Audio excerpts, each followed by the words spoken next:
They are begging for Caitlin Clark to return to professional women's basketball. Well, Casey, what do you mean? Caitlin Clark is already playing professional basketball. She's the most hated player in the WNBA.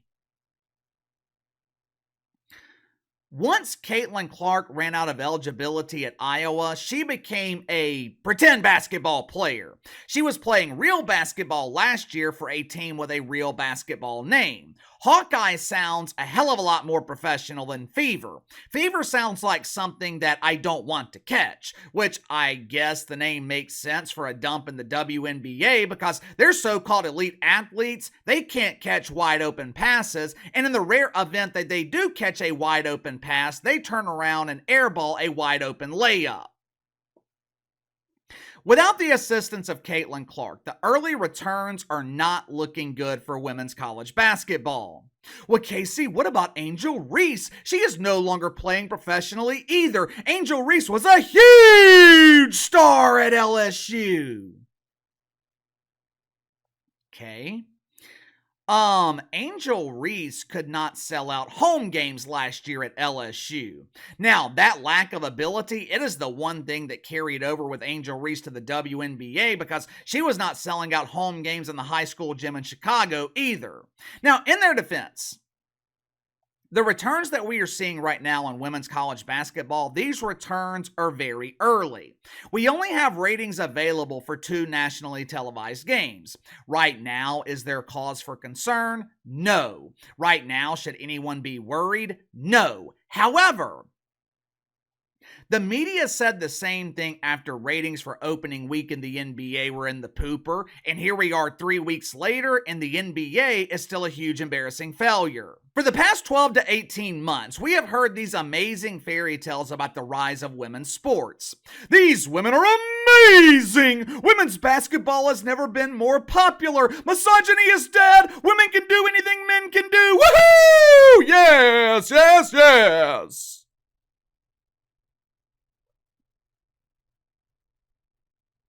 I have said this so many times that it should go without saying at this point. Women's college basketball is not popular. The WNBA damn sure ain't popular. Caitlin Clark is the driving force behind the elevation of both. For months, we have seen the mainstream media downplay the impact of Caitlin Clark. They have tried to credit Angel Reese with the rise in popularity of women's basketball and pretend basketball in the WNBA. They've tried to credit Paige Buckner, or whatever the hell her name is, the young lady who was smart enough to stay back at UConn instead of trading in her jersey for a pair of steel-toed boots and collecting garbage in the WNBA. The media has tried to credit anyone not named Caitlin Clark for the rise of women's basketball. But once again, we were given further proof that women's basketball struggles to draw flies to a fresh turd without Caitlin Clark. If you haven't already, make sure to like and subscribe. You can follow me on Twitter at KC_BTL84. Let's get to the sponsor for today's video, my good friends at Sugar Mountain Trading. Even though we eradicated the woke fungus 2 weeks ago, this is not the time for rest and celebration. Just because they lost, that does not mean deacons at Woke United Methodist are just going to go away. But I have got the perfect repellent for those wanting to ensure that the deacons are as far away from them as possible. Let me introduce you to Sugar Mountain Trading's Hillbilly Booty Soap. This right here, this is Karen's Liberal Tears in the Self-Righteous Scent. This is the perfect bathing soap to keep away the deacons and their self-righteous parishioners. Here on the label, they've even got a woman that looks like Big Red Joy Behar. She is crying here on the label, I guess from overindulging in the boodle breeze from the whoopee cushion. Sugar Mountain Trading also offers Big Ol' Manly Soap for those that want to preserve their toxic masculinity. But one of the best items offered by Sugar Mountain Trading, it is their CBD lotions and oils. No, it ain't THC. It's not going to make you fail a drug test. These CBD lotions and oils, they are designed for rapid pain relief by helping increase blood flow, tapping down the pain and lowering inflammation. Basically, What it does is it allows your body to go out of danger mode and into healing mode. My wife, she used some of the CBD massage oil on her back last week. She felt better almost instantly. Plus, it also helps the hands of the one giving the massage. All CBD products offered at Sugar Mountain Trading, they are 100% natural and 100% free of THC. So click the link in the description below. Use my promo code BTL20, BTL20. Save 20% off your first purchase with Sugar Mountain Trading. Last week, there were 2 nationally televised games of women's college basketball, at least to my knowledge. I wasn't watching women's basketball last season until the tournament. I am damn sure not watching this season now that Caitlin Clark has moved on. But judging by the ratings, I am not the only one that's not watching. No one else is watching either. Last Sunday, the former Katie Roos from Iowa, they played Virginia Tech on ESPN2. They drew an abysmal 209,000 viewers.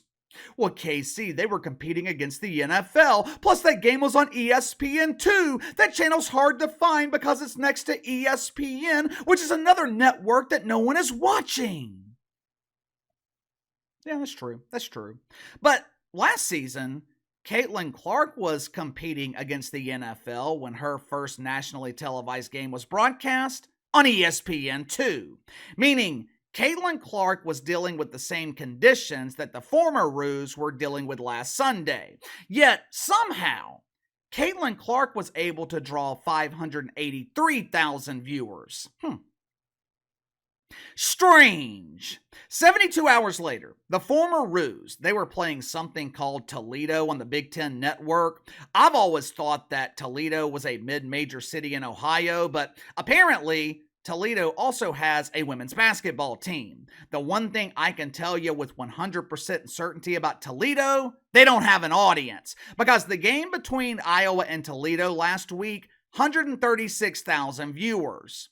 But KC, they were on the Big Ten Network. No one watches that channel either.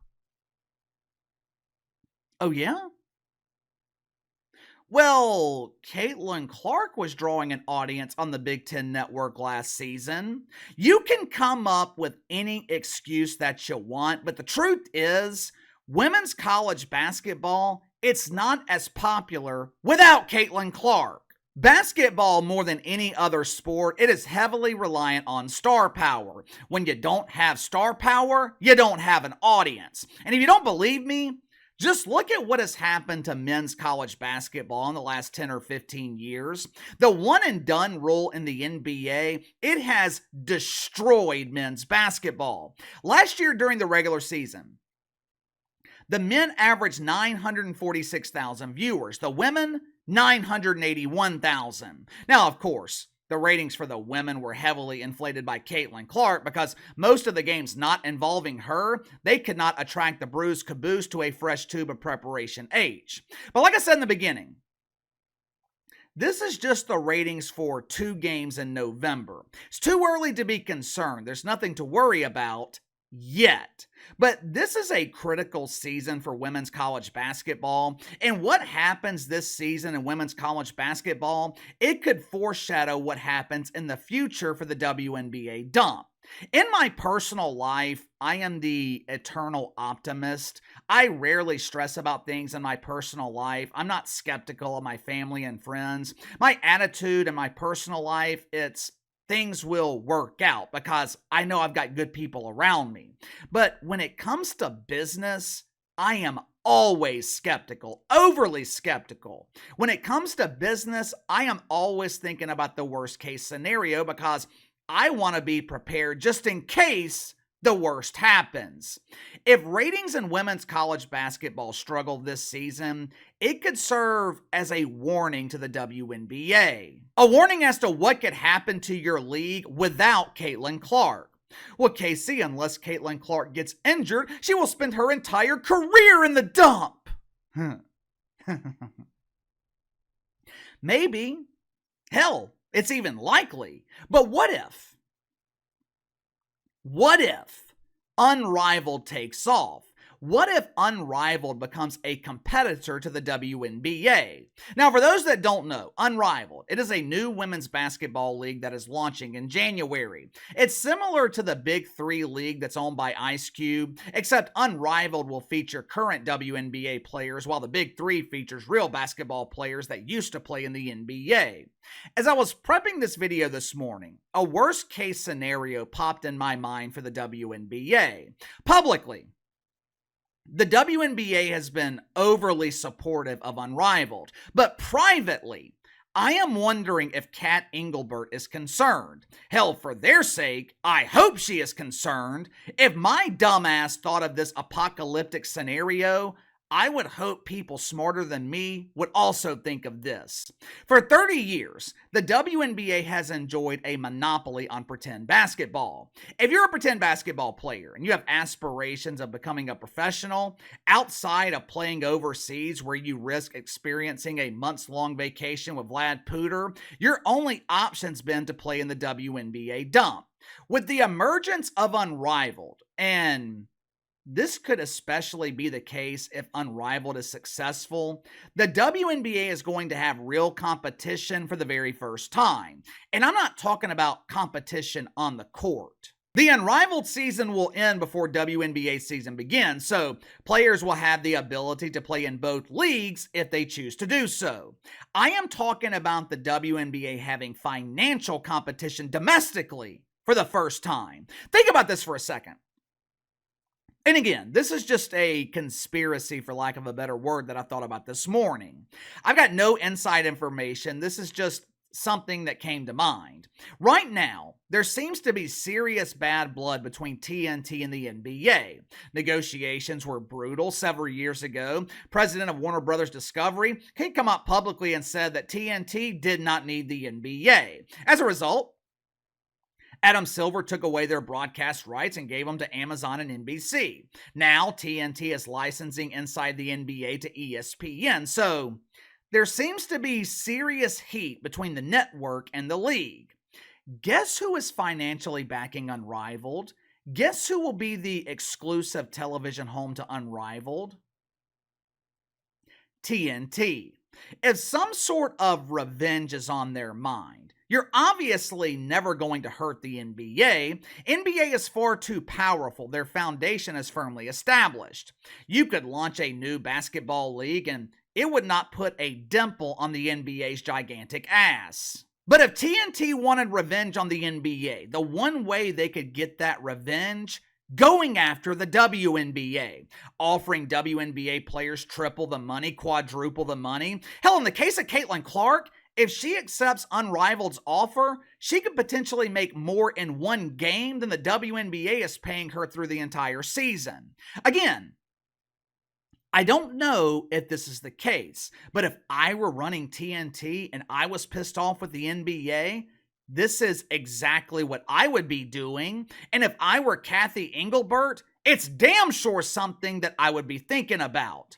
You got a new league that is poaching your best players. Yes, it's in your off season. Yes, it's a 3-on-3 league instead of a traditional basketball league. But that does not mean Unrivaled will be 3-on-3 forever. Just because they are playing in your off season now, that does not mean that will be the case going forward. If you're TNT and you want revenge on Adam Silver in the NBA, the only way you could go about doing it is going after the WNBA, which is the weakest link.